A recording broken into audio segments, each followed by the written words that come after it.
Jadikan budaya dalam hidupmu. Tiada hari tanpa mohon didoakan orang tua. Ini ibu-ibu nih.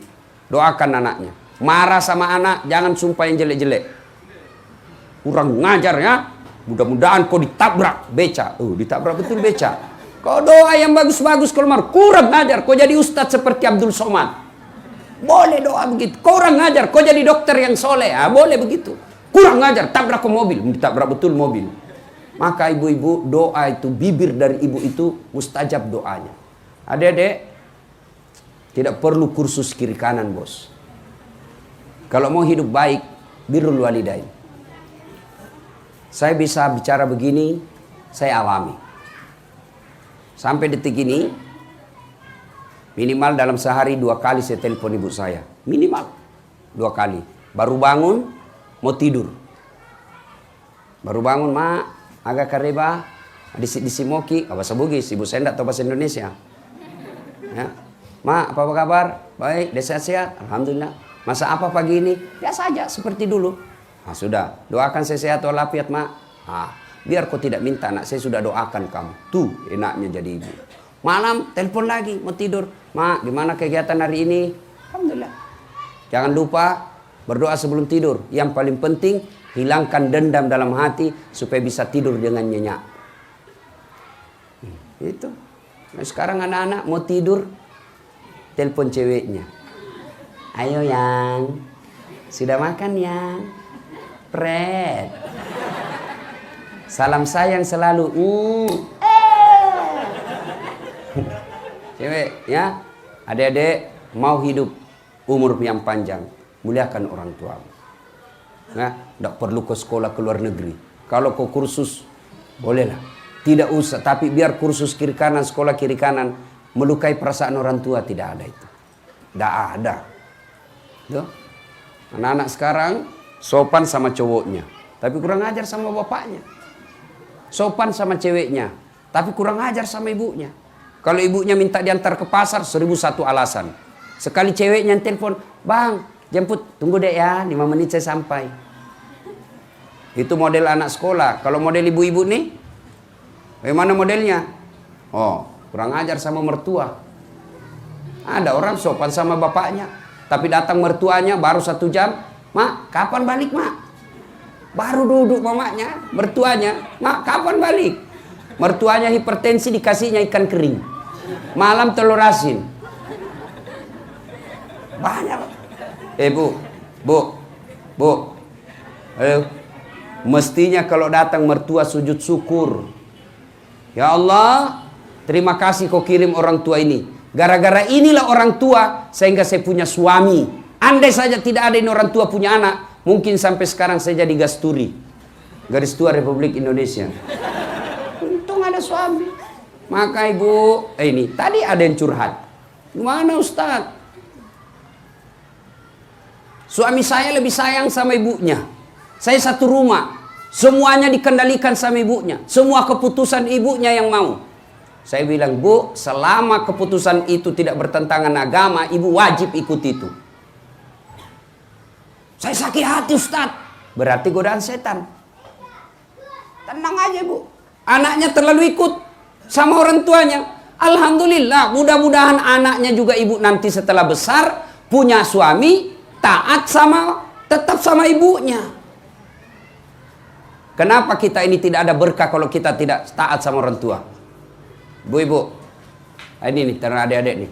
Kan pernah Nabi ditanya, ya Rasulullah, setelah Allah dan Rasulnya siapa yang saya taati? Apa jawaban Nabi?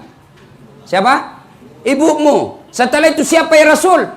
Ibumu. Setelah itu siapa? Ibumu. Setelah itu siapa? Bapakmu. 3:1. Kenapa? Karena ada 3 kelebihan perempuan yang tidak dimiliki laki-laki. Apa itu? 1, mengandung. Ada pernah mengandung di sini? Ibu-ibu masih ingat waktu hamil, Bu? Masih? Ada ndak enaknya itu mengambil hamil? Ndak ada enaknya. Duduk aja pakai standar samping. Jalan. Sudah mau keluar. Ibu, apa ada ibu hamil tidur tengkurap? Ibu, pernah hamil tidur tengkurap? Lihat itu ibu hamil kalau tidur. Sesak napas. Poso. Satu aja karsa. Gaya pasrah. Yang kedua, kelebihan perempuan yang tidak dimiliki laki-laki. Apa? Melahirkan. Ibu-ibu masih ingat waktu melahirkan? Ada enggak ibu-ibu melahirkan senyum? Mentang-mentang dia kaya, keluar ya nak? Wah, tidak. Wah. Ya toh? Paling bapak-bapak stres. Stres masih sempat merokok. Ibu-ibu berapa banyak ibu yang meninggal melahirkan anaknya. Tuh. Maka pantas tidak ada kesuksesan bagi anak yang kurang ajar sama orang tua. Yang ketiga, menyusui. Masih ingat waktu menyusui, Bu? Masih? Apalagi ketika tumbuh giginya. Apa ibu tinju anaknya? Kurang ajar. Kau gigit saya. Enggak. Lepas kau nak. Itu siang anaknya. Malam bapaknya. Apa enggak menderita ini ibu-ibu? Makanya doa mustajab untuk anak dari ibu. Maka doakan anaknya, Bu. Ya, berbuat baik sama orang tua. Adik-adik, mau lihat hebatnya doa? Saya alami. Itu dokter saya itu ada dua, Bu, ya. Satu di depan nama saya, itu dokter hukum Islam. Yang di belakang nama saya PhD, Philosophy of Doctor, itu ilmu komunikasi.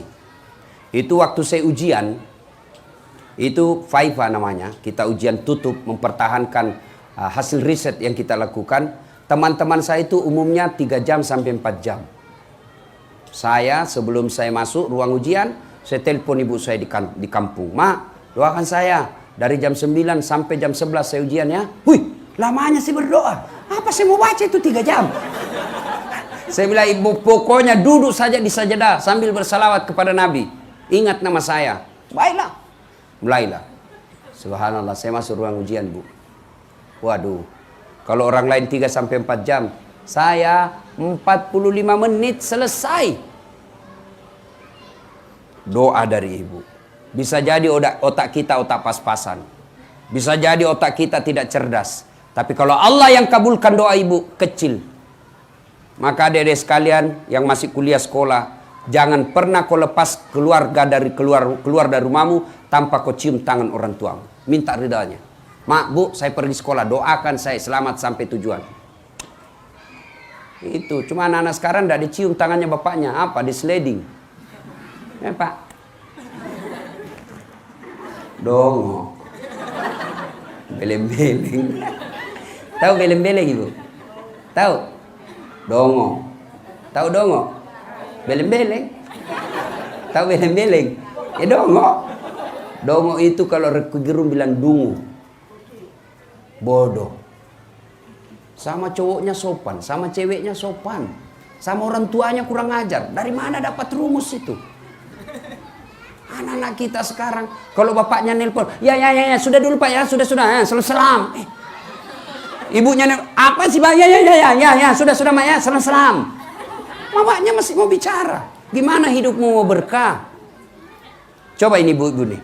Kalau ibu terima telepon, satu telepon kepala dinasnya atau satu telepon wali kota, satu telepon ibunya masuk. Mana yang ibu jawab? Wali kota. Ibu, pencitraan. Kan banyak begitu. Biasa kita lagi nerima telepon, kawan kita nih, tiba-tiba masuk juga telepon ibu kita. Apa bisa kita jawab? Mak, sebentar ya, teman saya menelpon. Salah, Bos. Yang betul, Bos, teman. Mas, sebentar saya telepon ya. Ada ibu saya menelpon. 5 menit setelah itu saya telepon. Jangan teleponnya ibu kau tutup. Ngambil keputusan, jangan pernah ngambil keputusan tanpa kau libat orang tuamu. Mak, saya mau beli tanah, Mak. Menurut Mak gimana?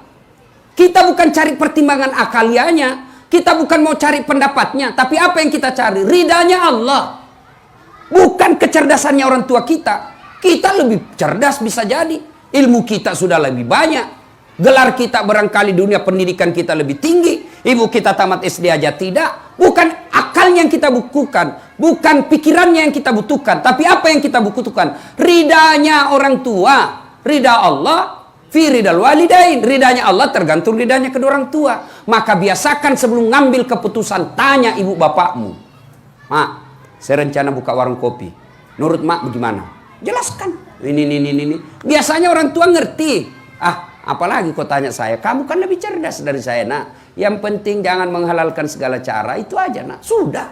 Maka begitu ibu kita akan berkata dalam hati, wih, anak saya meskipun sudah jadi pengusaha, masih juga ditanyanya saya, baik anak saya. Tersenyum.